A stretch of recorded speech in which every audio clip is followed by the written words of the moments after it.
Hello, good morning. I'm looking for the amazingly talented and beautiful Ellen Reid of the Crash Test Dummies. She's not here, but we have the regular Ellen Reid. Oh, the regular I've talked to one? her. I've heard about her. I think she's pretty good. That'll do. How are you this morning? How are you? I am Thank you. How are you? wonderful. We're here in beautiful South Florida, a nice sunny day, probably 78 degrees. So I think we're doing pretty well, better than the rest of the country this winter, I think. Oh, it's been nasty. Where you at today? We're in Atlanta, which is actually quite lovely. Yeah, Atlanta's pretty good. I was just there a few weeks ago. It was a fantastic experience. So glad to hear you're in a good place. And South Florida right now is buzzed and very excited to have you in the Crash Test Dummies coming to Revolution Live this Saturday night. I mean, it's been about 17, 18 years since you guys have toured with the full band. I mean, what is about this tour that excites you the most? Well, playing live again after such a long hiatus is always, it's really, really fun. And it's nice to be able to connect with new fans and old fans and, a whole new generation of fans. So it's really just fun to be back out on the road again and doing the thing, I mean, you mentioned the younger audience, the new generation. I mean, how amazing is it to look out into the audience at every show and see the newer, younger generation experience the music of their parents with their parents? It's completely delightful, and it's fun to hear. We do signings and pictures and stuff after the show, so we sort of get a chance to talk to people, and they tell us, my dad took you. You were my dad's first concert, and now you're my first concert. Like stuff like that. Just little stories about how they've shared our music over the years and what it meant to them. So it's pretty great. I mean, when you first got into this, business or whatever you want to call it, did you think you would still be making music today? No. I mean, it's such a fickle business to begin with, so to have any type of longevity is fantastic. But I mean, you guys are like, what, 25, 30 years together pretty much? I think, yes. It's 30 coming up well, we started playing together before we were signed. Mm-hmm. But if you count from the year that we were signed, yeah, it's coming up on 30 years. That's friggin' amazing, I tell you. I mean, who could go into this business and think that they would be around that long? I mean, that's just a testimony to how great you guys really are, I think. Well, and we have some pretty loyal fans, so we're pretty grateful to them. We've had a lot of support at a lot of radio stations throughout the years. So, we haven't. It's not just because we're some amazing powerhouses, it's because we've had a lot of support from some pretty great people. No, you guys are amazing. Now, can you look back to... You're welcome. Now, can you look back to like when you were a wee little kid and maybe remember back when music first impacted your life? Can I remember when?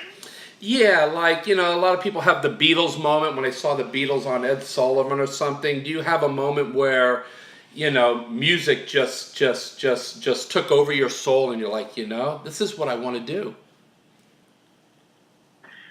Well, I never thought of it as something that I could do for a living. I'm a pretty practical person. Mm-hmm.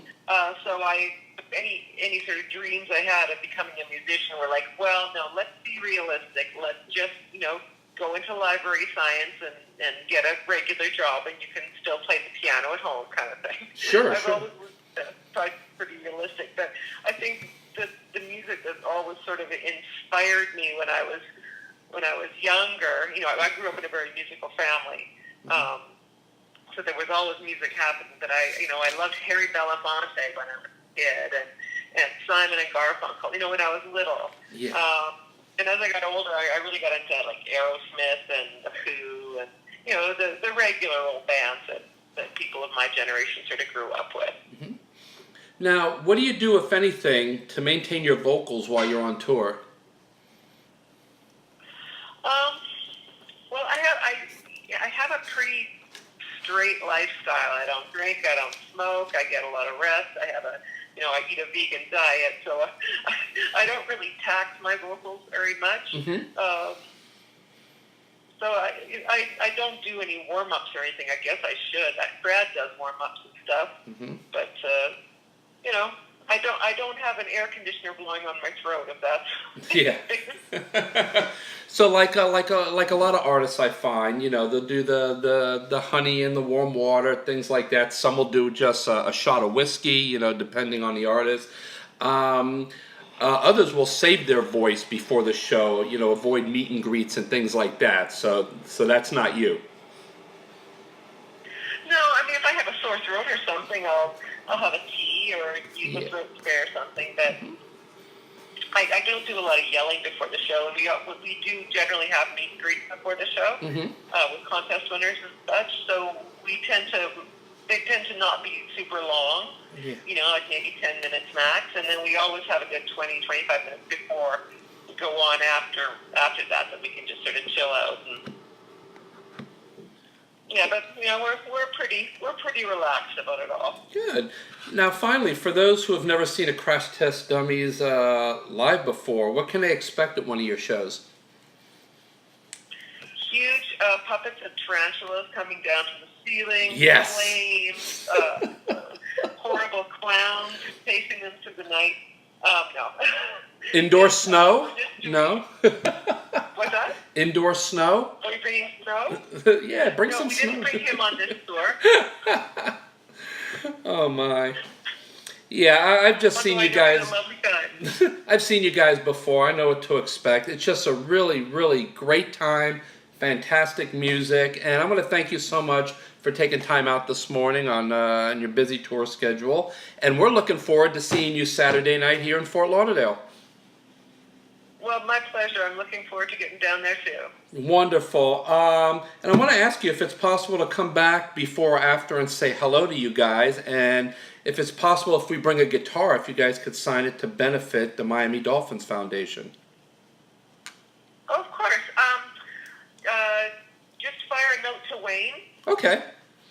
The guy you talked to get the interview, and he'll set everything up. Okay, great. We're already in for tickets and photos, so we're going to do a review of the live performance. And now that I have your number, I'll send you the links to everything once it's up and running.